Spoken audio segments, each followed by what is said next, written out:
Hi, welcome back to my channel. If you're new to my channel, my name is Tamara, and this is Reimagining 50 Plus, where we take on the challenges of maturing or getting older while trying to maintain our youthful spirit. So for today, we're going to do something that I wanted to get going with because Valentine's Day is right around the corner. This is something that you could do with your grandkids. It makes a wonderful gift, as well as something that is a fun activity to do, not only for you, but for the kids too.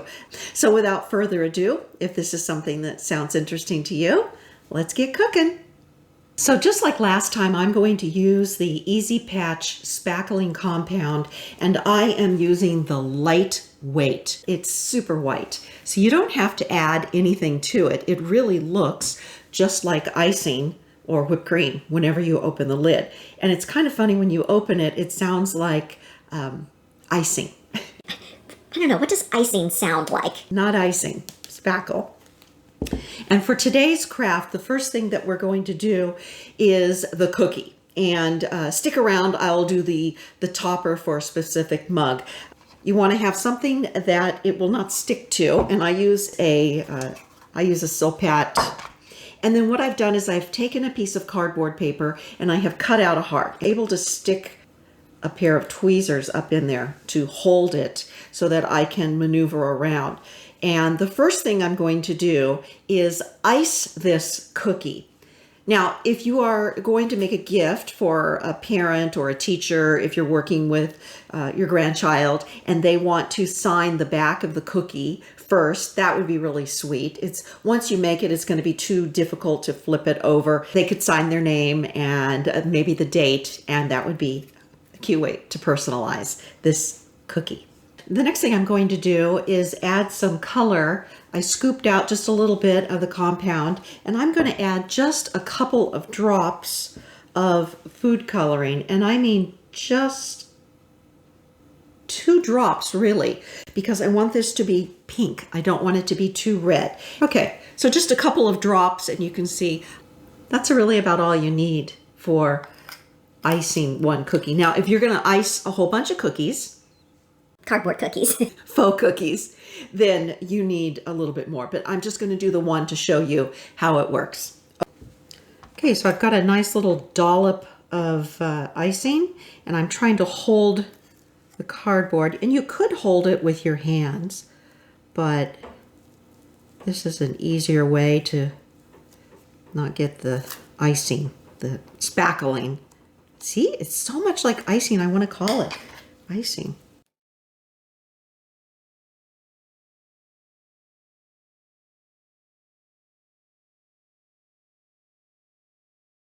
Really, that's all there is to it. And now we're going to get ready to put the fancy stuff on. So the next thing I'm going to do is fill the bag. And if you're working with the kids, you could do this ahead of time easily, but I wanted to be able to show you. The first thing is to put the tip in. This is just a tip that I had on hand. It's a fairly large tip. You don't want anything too small because you might have trouble getting the spackling out of the bottom. Okay, and then I'm going to cut the end off. Okay, so you can see that the tip is ready, the spackling down in the bag. I don't need the entire bag full. With this particular cookie that I'm making, I probably will not use all of this, but I'm getting ready to make a whipped cream topper, and so I will just use whatever is left over in the bag. You probably could use a larger spatula too, and it would make it a little easier to work with. And then fold the bag up. I'm going to cover that because it does dry out if you don't cover it, and seal it back. And then we're going to work this down into the tip.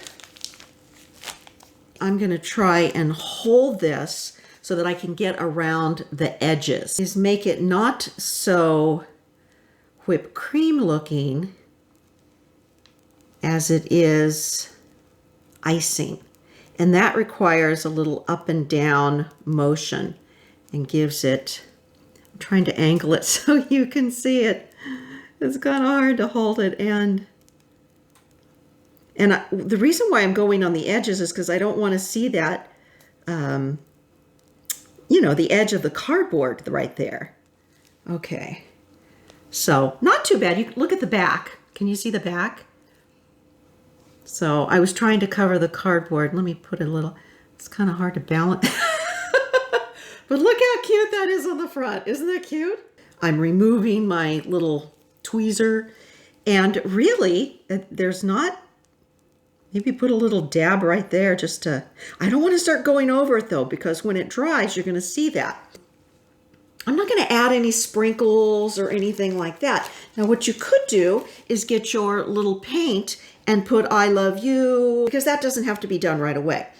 We want this to dry. In the meantime, we're going to go ahead and do our topper. A cardboard disc out of the other piece of cardboard that I had, and I'm making sure that it fits. That's the mug. The other thing I did in advance is I pulled together some of the little accessories or cute toppers. So I had, these are cupcake toppers, and those are kind of cute. Same thing, these can go in a cupcake to decorate that. So we've got those. I have these little glass candies, super cute, but then I also had a ring that came in a cupcake or a kit, and I thought I might just use that because that's super cute too. And really it just depends on what looks best with my mug, and I'm thinking maybe the blue one might be kind of cute. I have a lot of blue in my kitchen, as you know, and so I may do the blue with the red. But these little glass candies are super cute too, and I don't think that they would be too heavy. Oh, and I have one other thing. I have a straw, and so for the straw, I don't need it to be quite so long. I'm going to cut that in half, and the cleaner you cut it, the nicer it goes down into the whipped cream. Okay, I'm not going to use the glass. These are just little glass candy hearts. I can't tell you how many people have actually tried to eat those when they come over to my house. Oh, I grab them. Don't eat that. I don't want to be paying for their dental work. Okay, now normally I would put a little piece of tape on this to stick it down, but since I've got these tweezers out, I think I'm just gonna hold it because it's pretty simple to do. The other thing I need to do is secure this little plastic cup. This is just one of those plastic cups that they give you if you have a sauce or salad dressing or something to go. And I'm going to use that because it helps build up my whipped cream without just using all the whipped cream, and it gives it more stability. Also, whenever you are making this, you want to make sure that the topper is in proportion with what your mug is. Now, this is a really tall mug, so I can afford to make it a little taller than if it were a little tiny squatty mug. So I want this to be a little bit bigger. And so I'm going to begin with a blob of spackling, and then I'm going to center that. And that's pretty secure. And so now I've got this positioned. I'm going to go, now this time I'm using a different technique, if you will, by the way I apply the whipped cream, the spackling, because over here I wanted it to look like icing. Now I want it to look more like a whipped cream if they were going to, you know, just blob on some whipped cream. But I do still want to cover that edge of the cardboard.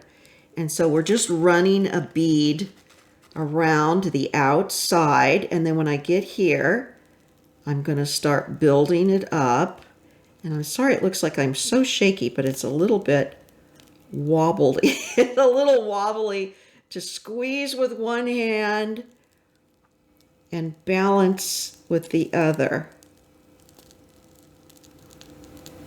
Okay, I gotta, you know, squish this stuff down to the end again. And now I'm going to use two hands because there's a couple of little spots that I didn't get enough whipped cream. Remember, I still want to stick those goodies in, and I don't want to have any cardboard cardboard peeking through. That ruins the illusion of what it is. I have to tell you, I gave some of these as Christmas gifts, and everybody said, "Oh my gosh, can I eat it?" They all thought it was real. I said, no, no, no, it's fake. So now we're going to put the little, and I hope this works. I hope I gave myself enough room to slide that in. Oh yeah, I think that's going to work.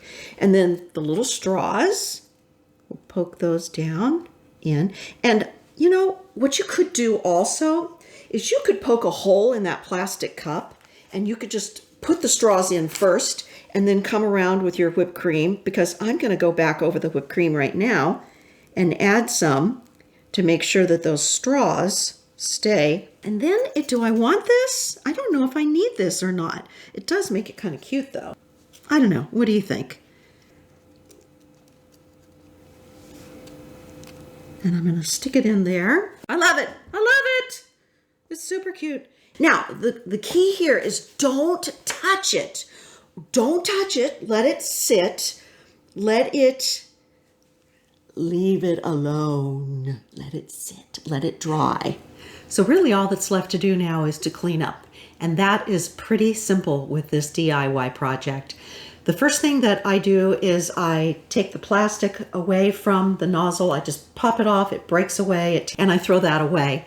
And then I rinse out the tip. Once you mix water with the spackling compound, it really just dissolves. So I'm able to just do this in the sink. It comes off of my hands very easily.